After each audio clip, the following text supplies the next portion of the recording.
Very good morning children, welcome back. तो आज हम अपना नया चैप्टर पढ़ने जा रहे हैं और हमारा नया चैप्टर है बिरबल की चतुराई। तो देखते हैं इस पाठ में क्या है, क्या बताया गया है, और हम एक नई कहानी और एक नई प्रेरणा के साथ इस पाठ को समझेंगे और एक नई सीख भी हम आज हासिल करेंगे। ठीक है, तो शुरुआत करते हैं कि किस तरह से ये इसमें बताया गया है, क्या बताया गया है इस कहानी में।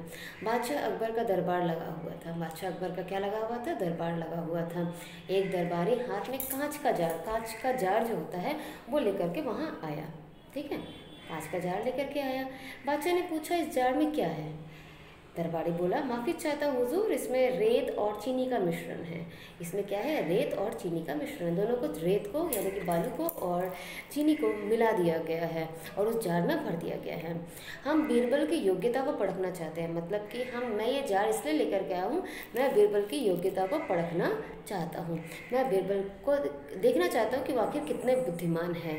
इसलिए हम चाहते हैं कि वो रेत से चीनी का दाना दाना अलग कर दे। बादशाह मुस्कुराए और बीरबल से बोले, तुम्हें बिना पानी में घोले इस रेत में से चीनी को अलग करना है।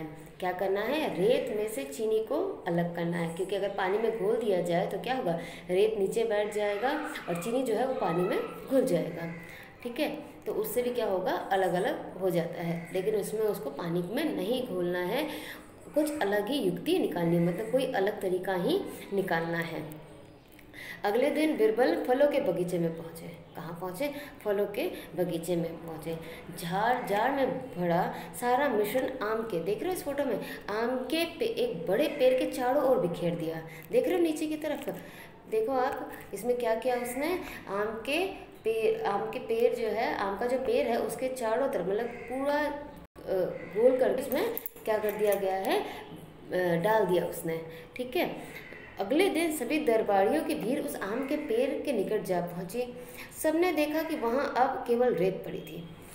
बिरबल ने तो वहां रेत और चीनी का मिश्रण तो छोड़ दिया। दूसरे दिन सभी दरबारी वहां जा पहुंचे और क्या देखते हैं? वहां पे अब सिर्फ रेत ही रेत पड़ी है, चीनी का एक दाना भी नहीं है।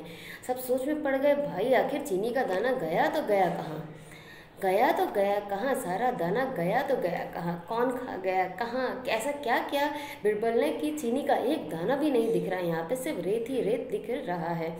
ठीक है, सबने देखा कि वहाँ अब केवल रेत पड़ी थी। चींटियाँ सारे चीनी के दाने बटोर कर अपने बिलों में पहुँचा चुकी थी। चींटियाँ, आम का पेड़ था, आम का पेड़ है तो वो मीठा, आम फल जो है वो मीठे हैं, तो वहाँ पर क्या आएगा? चींटियाँ आएंगी। तो चींटियों को जैसे ही क्या मिला, क्या दिखा? चीनी का दाना दिखा। सारी चींटियों ने लाइन बनाई और जितनी भी वहाँ पे चीनी के दाने थे सबको वो इकट्ठा करके कहाँ ले गई? अपने अपने बिल में वो ले गई। ठीक है, कुछ चींटियाँ तो अभी भी पंक्ति यानी कि लाइन बना करके चीनी के दाने को क्या कर रही है? घसीटते हुए ले जा रही है। क्या कर रही है? चीनी के दाने को घसीटते हुए ले जा रही है। अब सभी की मुस्कान फीकी पड़ चुकी थी। अब सभी क्या हो गए थे? बिरबल की इस युक्ति को देख करके उनको ये लगा कि हमने किससे पंगा ले लिया है। एक दरबारी ने पूछा, सारी चीनी कहाँ चली गई? बिरबल ने उसके कान में फुसफुसाते हुए कहा, रेत से अलग हो गई। बिरबल ने कहा, पता नहीं, रेत से अलग हो गई रेत से। ठीक है, क्या हो गई? रेत से अलग हुई, चीनी जो है वो रेत से अलग हो गई। बादशाह अकबर को जब बीरबल की चतुराई ज्ञात हुई तो बोले, अब तुम्हें चीनी ढूंढनी है तो चींटियों के बिल में घुसना होगा। और यह सुन करके अकबर ने कहा कि अब जिसको चीनी चाहिए तो वो सब खुद अपने आप जा कर के चींटियों के बिल में घुस करके सारी की सारी चीनी को लेकर के आए। ठीक है, और उनकी यह बात सुन करके सभी दरबारी क्या होने लगे? ज़ोर ज़ोर से हंसने लगे। बीरबल के लिए उनकी भावना बदल गई थी और सारे दरबारियों की भावना जो थी वो बीरबल को लेकर के बदल गई थी। उन्हें ये लगने लगा कि नहीं, सही मायने में बीरबल जो है वो एक विद्वान है और बुद्धिमत्ता से ही काम करते हैं। और उसके बाद सभी मज़े से फल खाने लगे और बिरबल का गुणगान करने लगे। तो देखा बच्चों, कई बार ऐसा होता है कि हमारे पास कई ऐसी चीज़ें आप पड़ती है जिसका समाधान हमारे पास ही होता है। तो उसके लिए हमें क्या करना चाहिए, उसके लिए हमें सही युक्ति यानी कि सही उपाय निकालना बहुत ज़रूरी है। जब हम सही उपाय निकाल लेंगे तो किसी भी समस्या का समाधान हम कर सकते हैं। ठीक है, अब हम चलते हैं नए शब्द की ओर। नए शब्द में हम आज सिर्फ पढ़ेंगे बादशाह। क्या है? बादशाह, जार, मिश्रण, योग्यता, परखना, मुस्कुराए, फुसफुसाना। ठीक है, तो ये था हमारा नया शब्द।